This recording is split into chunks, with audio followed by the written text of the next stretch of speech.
Como consecuencia de los problemas técnicos que surgieron, pues esta sesión quedó cortada, digamos, para la historia. Entonces vamos a intentar completar lo que quedó grabado con la parte que no se grabó, como si fuera una continuidad natural. Bien, estábamos entonces concluyendo la parte correspondiente a Newton y decíamos que el tiempo clásico como referente es el concepto de tiempo absoluto de Newton. Y habíamos empezado esta parte afirmando que podríamos considerarla como una primera teoría científica. Es un poco extraño que llamemos teoría científica de una única magnitud física o de una única variable según donde estuviéramos, pero así lo consideramos al menos como una teoría descriptiva del tiempo, porque entre sus características, la primera y fundamental desde Newton es que existe, que tiene existencia real. Segundo, que es único, que es general, que es absoluto, que es verdadero. Y más o menos aquí es donde nos habíamos detenido. Este verdadero para Newton quiere decir de manera redundante, si lo queremos afirmar de este modo, su existencia real. Verdaderamente existe eso a lo que llamamos tiempo en la naturaleza, en el ámbito de la realidad, que luego contrastaremos con la perspectiva de Kant, claro. Es matemático, es decir, que es expresable y cognoscible matemáticamente, como hemos visto en alguna medida ya. Es infinito, es el eterno en terminología temporal, si dejamos la infinitud para la terminología espacial. Marcha siempre y por todas partes de igual manera, es uniforme, no puede variar, en todas partes, siempre de la misma manera.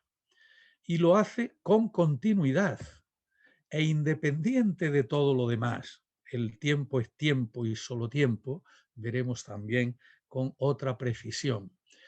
Y se reconoce el hecho, como hecho, la posibilidad de tratar de acontecimientos simultáneos, por la posibilidad de existencia de una coordinación total. Simultaneidad, veremos cuál es el problema de la simultaneidad cuando tratemos de la relatividad de Einstein, desde cualquier punto de vista y en cualquier sistema inercial de referencia. Y en este referencial, que es como vamos a llamar a esta visión del tiempo absoluto, sobre todo cuando lo cerremos con Kant, se sitúan los intervalos entre acontecimientos, lo que hemos llamado las medidas o duraciones, y nos negamos a llamar también tiempo si no hacemos la distinción por los errores a que nos puede conducir. Bien, pues con este concepto de tiempo y de manera análoga su conceptuación acerca del espacio, va a aportar Newton sus dos grandes teorías que constituyen los fundamentos de la ciencia moderna.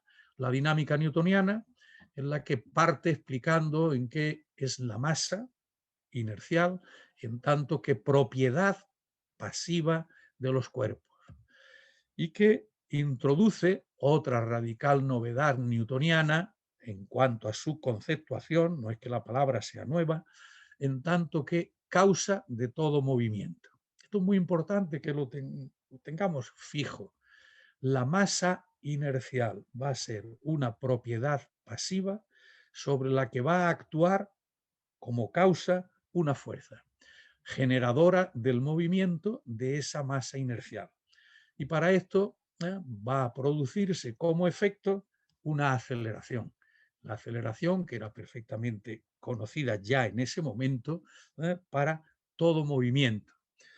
En consecuencia, nos vamos a encontrar con unas primeras leyes físicas que, a fin de cuentas, si nos centramos en la parte última de estas formulitas elementales que ponemos aquí, el efecto, que es la aceleración, va a ser igual a la fuerza, que es la causa, dividida por la cantidad de materia, masa inercial en este caso, que tenga el cuerpo que se va a acelerar. Bueno, aquí vemos que el concepto de tiempo es el que habíamos visto al introducir las expresiones de Galileo y de Kepler como duración. Estos elementos, variación de t, diferencial de t, incrementos de t, que es duración y no tiene muy poquito, prácticamente nada que ver con el referencial tiempo. Es importante que nos fijemos, por tanto, en los aspectos de la fuerza como causa generadora de un efecto. Porque en la misma mente, Newton, en la que se concibe esto así, va a introducir la otra gran teoría, la magna teoría, la que conviene que llamemos teoría newtoniana, y no solo teoría de la gravitación universal, sino teoría newtoniana de la gravitación universal, en la que va a plantear y formalmente resolver el problema de la atracción general de los cuerpos, como entonces se denominaba. Bien, pues para esta teoría van a cambiar los elementos primordiales de la misma. La masa, la cantidad de materia que dice él que tiene un cuerpo, va a ofrecer una propiedad activa. Y ahora la masa va a ser la causa de la atracción de los cuerpos. Y la fuerza, su concepto newtoniano de fuerza, va a ser el efecto que va a generar la mera existencia de esos cuerpos que tienen como propiedad masa gravitatoria. Todo cuerpo va a disponer de dos propiedades radicalmente distintas en su conceptuación y en sus acciones. Una, la masa inercial, propiedad pasiva, va a recibir las acciones externas, y otra, el mismo cuerpo va a tener una propiedad por su cantidad de materia activa, que es la que llamamos masa gravitatoria, que va a generar como efecto de su existencia fuerzas entre todas las parejas de masas que existan en el universo. Y así, como consecuencia de este concepto de las masas gravitacionales, por el mero hecho de existir cuerpos que tienen masas gravitacionales, se van a generar una fuerza entre cada pareja, M y M' sub G, de masas gravitatorias que existan en el universo, de acuerdo con una ley preciosa, precisa, y que, bueno, pues nos ha servido durante, y nos sigue sirviendo, los ambientes terráqueos, tampoco mucho más lejos, para entender todos los problemas dinámicos, y en concreto para el sistema solar. Bien, pues con esas dos teorías es importante ver que en esta segunda no ha aparecido la variable tiempo, ni el referencial tiempo, ni la duración, como hemos dicho nosotros. Algo verdaderamente sorprendente, porque las propiedades de la gravitación, que conviene también recordar, son pues un buen conjunto también de ellas. Lo primero, que es general, entre todas las materias que existan en el universo. Segunda, que es universal. En todas partes, siempre, dos cantidades de materias cualesquiera se están atrayendo.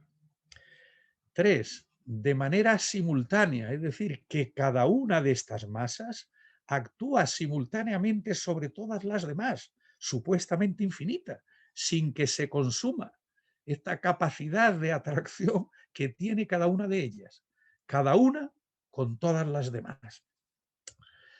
No hay eclipse, no hay eclipse entre una que se pusiera en el trayecto direccional de una a otra. La intermedia no impide que las dos en las que se ha puesto en su camino dejen de atraerse también. Cuarto, lo más llamativo es que esta acción gravitacional se ejerce hasta distancia infinita. Esto era una necesidad que tenía Newton para que su concepción de universo no se uniera en un Big Crunch, diríamos, como consecuencia de la acción gravitatoria, sino que para que pudiera estar más o menos establecido estáticamente, hacía falta que en cualquier dirección hubiera infinitas cantidades de materia que en por una parte y por la contraria, ejercieran acciones para que cada uno de esos cuerpos materiales estuviera en el sitio que le correspondía. Y además, esta propiedad de la gravitación era instantánea, en perspectiva newtoniana.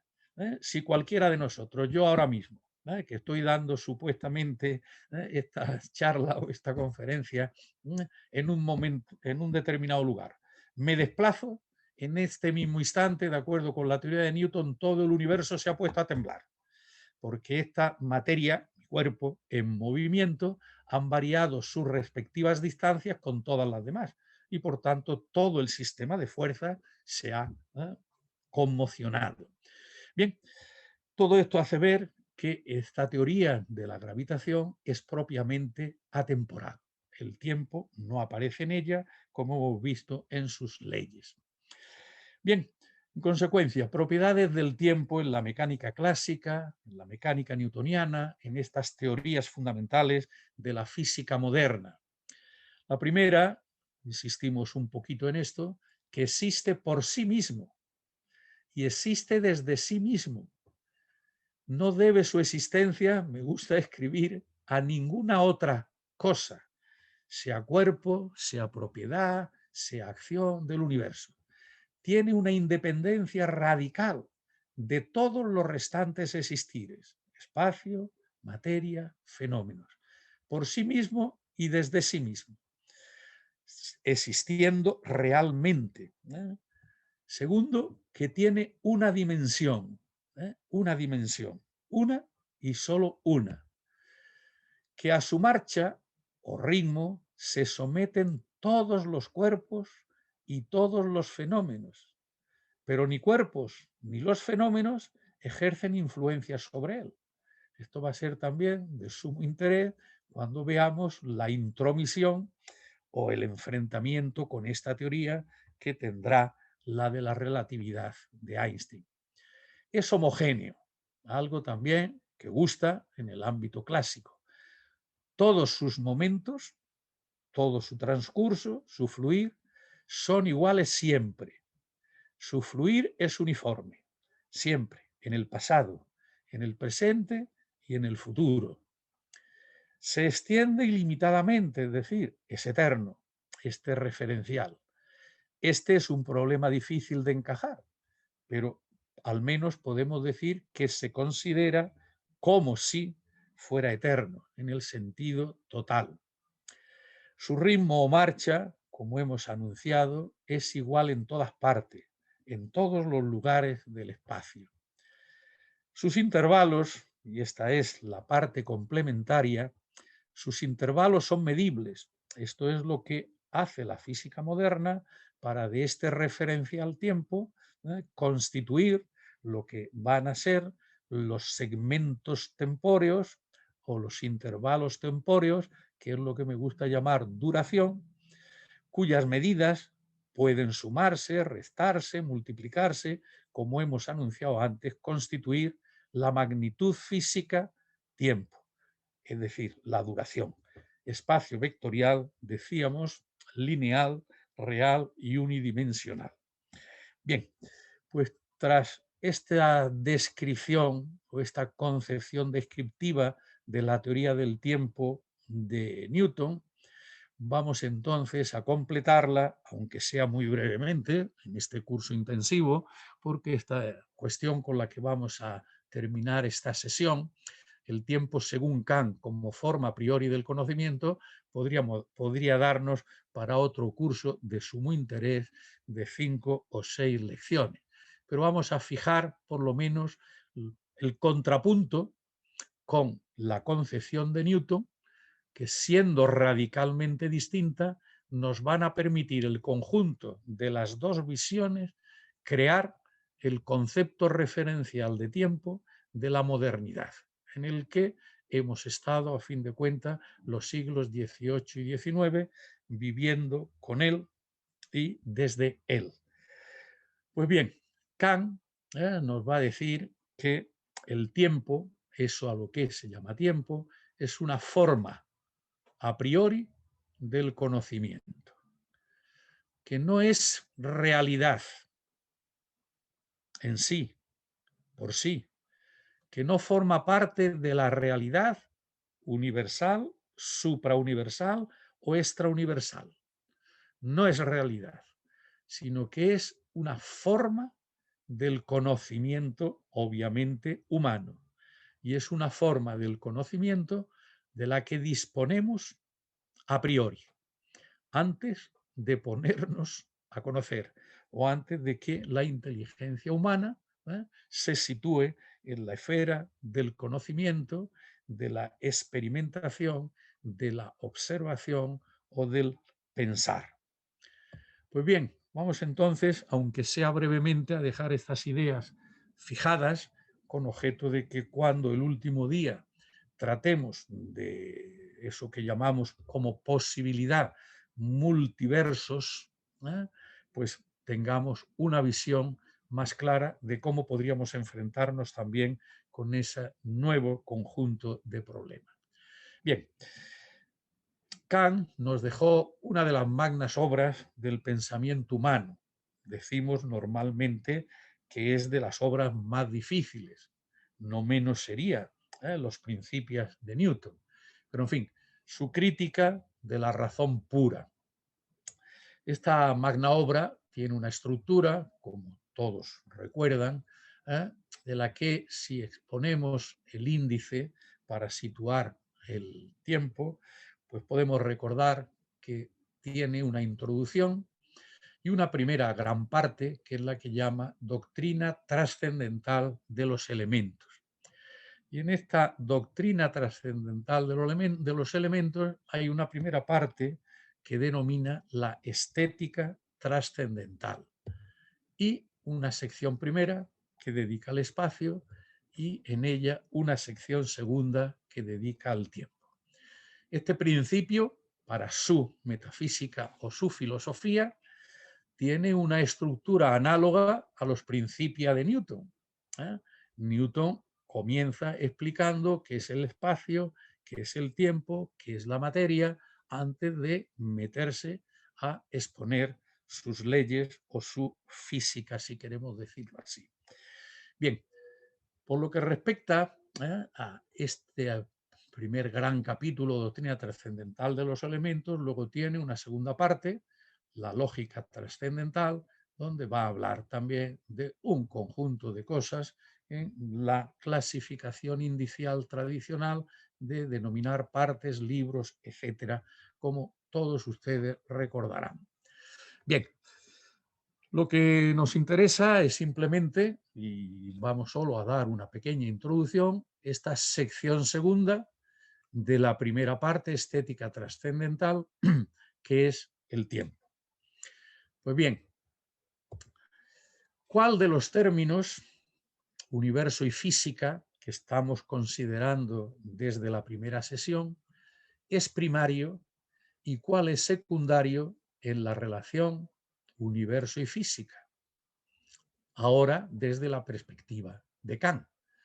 O bien, ¿cuál universo o física es origen y cuál es el final de la relación fundamental que existe entre ellos en caso de que exista esa relación entre universo y física para el tiempo? Bien, habíamos dicho que para Newton la física es, de una manera popular, la naturaleza blanda. La física, por tanto, se constituye en expresión de la naturaleza.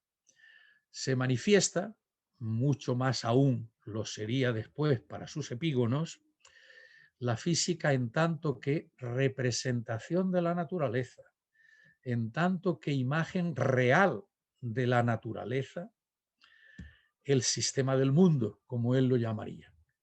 Por tanto, recordamos que lo primario para Newton es la naturaleza, la realidad, y que la física, en el ámbito lógico de lo conceptual, es su representación. Es la física lo secundario, podríamos decir, desde esta perspectiva newtoniana. Bien, pues para Kant, que según él realiza una revolución copernicana del pensamiento, que duda cabe, en este caso al menos, la relación es de sentido inverso. Y esto es lo importante que tengamos en cuenta. Con palabras de Kant, el lugar de nuestra facultad cognoscitiva, la que se rige por la naturaleza del objeto, es este. El objeto, el que se rige por nuestra facultad cognoscitiva. Menuda revolución, podríamos decir. Tiene razón en la medida que esto fuera, vamos a utilizar esa palabra tan compleja, si fuera verdad. O bien, con otras palabras suyas, también podríamos decir, solo conocemos de las cosas lo que nosotros mismos ponemos en ellas. Bueno, pues esto no quiere decir, por tanto, que es la realidad la que representamos en nosotros o en la física. Por tanto, lo primario parece situarse en lo que hemos denominado por nuestra parte, esto no le echemos la culpa a nadie, el nivel conceptual de la física. Pero esto, ¿cómo es posible? Bueno, pues vamos a verlo en nuestro cuadro. Decididamente decimos la actitud intelectual de Kant y su punto de vista no son propiamente físicos. Kant no hace física, hace, en todo caso, visto desde la física, metafísica. Es decir, que si teníamos en el ámbito o el plano de la realidad, del universo, del cosmos, el tiempo no sabemos si es realidad o no, y si es parte del universo o extrauniverso, pero en todo caso, en la pretensión hasta este momento forma parte de la realidad, decíamos que una representación del universo y del tiempo en la física nos daba el concepto de tiempo newtoniano. Pero ahora lo que estamos es en esta otra perspectiva. Forma a priori del conocimiento. Es un algo que poseemos, algo que tenemos a priorísticamente para conocer desde nuestra situación humana, por medio del pensamiento o de la inteligencia, refiriéndonos a la realidad del universo, donde vamos a poner, recordamos, donde vamos a poner lo que nosotros entendamos de las cosas. Vamos a poner el tiempo en las cosas, pero el tiempo es una forma a priori del conocimiento, obviamente humano. Bien, ¿qué es entonces el conocimiento a priori? ¿Qué es esto tan extravagante que puede surgir? Pues unos 100 años después de las concepciones newtonianas y que van a coronar a Newton, que esto es lo importante, siendo formalmente tan distinto, conceptualmente tan distinto, nada menos que una nueva revolución copernicana, decía Kant, pues va a servir conjuntamente para que hagamos ese tiempo absoluto que es nuestro referente de la física clásica. Bien, pues nos dice Kant que el conocimiento a priori es el absolutamente independiente de toda experiencia, radical. No hace falta que el ser humano, podríamos decir, pero ya al nacer el ser humano tiene esta impresionante facultad a priori, anterior e independiente absolutamente de toda experiencia, o se ha formado a medida que se ha ido constituyendo el cerebro, la red neuronal, eso que llamamos mente, la capacidad intelectual, absolutamente independiente de toda experiencia. No hay nada que pueda parecerse a que sea una representación de la realidad tiempo supuesta en la naturaleza. De manera análoga, dirá él, a las proposiciones matemáticas, cuyas notas o propiedades distintivas son la universalidad y la necesidad. Estas dos notas serán, pues, también notas de este conocimiento a priori, que es el tiempo. Y nos dirá, para completar su visión, que el conocimiento empírico o a posteriori no es nunca ni estrictamente universal, solo faltaba, claro, sería en todo caso generalización inductiva, ni estrictamente necesario, ya que su negación no implica contradicción. Por tanto, conocimiento a priori absolutamente independiente de toda experiencia. Bien, desde una perspectiva explícita puede ir más en lo que llama, en la estética trascendental, la sección segunda de la que nos estamos tratando, en el parágrafo 4, exposición metafísica del concepto de tiempo. Hemos de ir muy deprisa, pero en fin, por lo menos dar unas cuantas notas caracterizadoras explícitas de él. El tiempo no es un concepto empírico extraído de alguna experiencia. En efecto, dice Kant, tanto la coexistencia como la sucesión no serían siquiera percibidas si la representación, perspectiva newtoniana, del tiempo, nosotros aquí estamos llamando referencia al, no le sirviera de base a priori. Esta representación del tiempo, expresión que hemos utilizado luego conjuntamente para el tiempo absoluto, solo presuponiéndolo puede uno representarse que algo existe al mismo tiempo, simultáneamente o en tiempos diferentes, sucesivamente. Es la representación del tiempo, solo que ahora como base a priori, que va a completar la perspectiva que teníamos en tanto que representación del natural tiempo newtoniano. El tiempo es una representación necesaria que sirve de base a todas las intuiciones. Solo en él es posible la realidad de los fenómenos. Algo sorprendente. Estos pueden desaparecer todos, pero el tiempo mismo, en cuanto condición general de su posibilidad, no puede ser suprimido. Bueno, en esa necesidad a priori se basa igualmente la posibilidad de formular principios apodípticos sobre las relaciones temporales o axiomas del tiempo en general. Este no posee más que una dimensión. Tiempos diferentes no son simultáneos, sino sucesivos, y así continuará explicando propiedades con una extensión lingüística enormemente larga si la contrastamos con las características apodícticas ciertamente, pero prácticamente con una palabra o una frase escueta, cortísima, de las propiedades que hemos visto hace unos minutos de la caracterización del tiempo de Newton.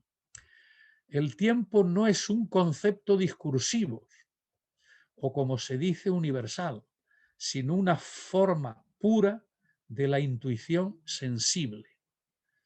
Verdaderamente sorprendente, rico, esta descripción o esta exposición metafísica del concepto de tiempo kantiano.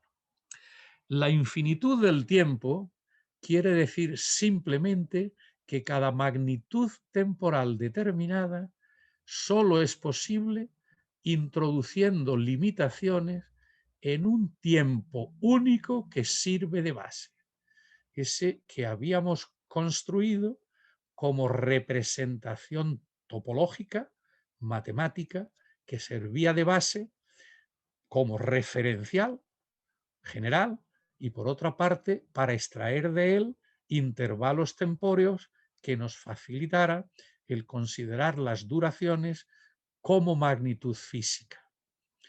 La originaria representación tiempo debe estar, pues, dada como ilimitada, ¿no? Corrige un poco nuestra visión o la percepción que podría tenerse dentro de ese marco de tres representaciones básicas que reiteramos en las distintas sesiones para situar la representación del tiempo. Bien, Estos son, por tanto, las expresiones que teníamos y esta va a ser la clara, la clarividente, la representación topológica que aquí va a ratificar metafísicamente qué es lo que tenemos que utilizar según Kant, esa ilimitada, esa que nos lleva a la eternidad, ¿eh? Hacia atrás y a la eternidad hacia el futuro, en el que, por supuesto, podemos situar cualquier acontecimiento. El nacimiento de Roma, o con más precisión, el nacimiento de Jesús, lo situemos correctamente o no, ¿eh? En correspondencia con lo que hoy podemos considerar el momento inicial, de la vida de Cristo, o lo que podría ser incluso, pero esto no tendría la perfección o la completud de la perspectiva de lo ilimitado de Kant con respecto a lo que hemos visto que es la concepción cosmológica actual surgente de un Big Bang, con un cero, por tanto, absoluto, a partir del cual se estaría desarrollando nuestro universo y, en consecuencia, todos los fenómenos que pudieran estar dándose o se hubieran dado en él.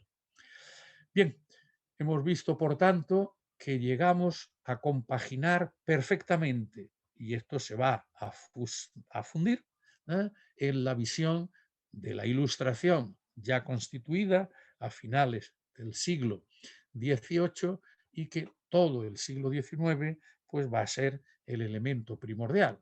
Queda como un fondo de un valor incalculable a lo largo de toda la física y la metafísica del siglo XX, pero todo esto va a ser destrozado fundamentalmente por la teoría de la relatividad y veremos que quizá fuera necesario su resurrección en la perspectiva ideal, ideológica, de ficción, si queremos decirlo así, de las concepciones actuales de multiversos simultáneos o sucesivos. Bien, por tanto, si queremos caracterizar, para ir concluyendo ya, el tiempo kantiano, su caracterización explícita nos dice él que como consecuencia de estos conceptos y fija sus ideas, el tiempo no es algo que exista por sí mismo o que iniera en las cosas como determinación objetiva. No posee realidad. El tiempo no es más que la condición subjetiva bajo la cual pueden tener lugar en nosotros todas las intuiciones. El tiempo es algo que nos pertenece, no es algo, para Kant, de la realidad, del cosmos, del universo. En efecto, diríamos, entonces podemos representarnos esta forma en la intuición interna previamente a los objetos y, por tanto, a priori. B, el tiempo no es otra cosa que la forma del sentido interno, esto es, del intuirnos a nosotros mismos y nuestro estado interno. Pues el tiempo no puede ser una determinación de fenómenos externos. No se refiere ni a una figura, ni a una posición, etc. Como estas diapositivas también quedan o van a quedar a disposición de ustedes, pues no hace falta que insistamos más, salvo recomendar, en su caso, una nueva lectura de la magna obra de Kant como de la no menos magna obra Filosofía Naturalis Principia Mathematica de Newton. Newton y Kant nos dejan completamente claro lo que podemos denominar el tiempo clásico y utilizar para él en la conjunción newtoniano-kantiana, a pesar de que las concepciones son tan radicalmente distintas, con las expresiones del propio Newton de tiempo absoluto, verdadero y matemático.